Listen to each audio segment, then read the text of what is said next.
How to apply border in Excel sheet via shortcut. Select data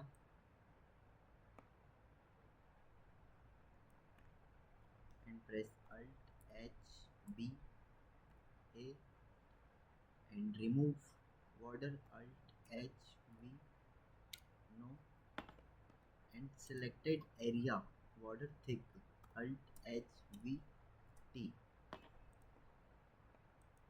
and only border side left. Alt H B L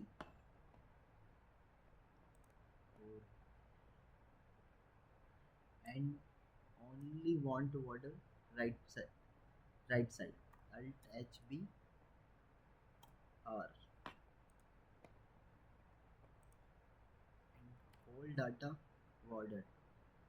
Press Ctrl A and press Alt HB A. Enjoy.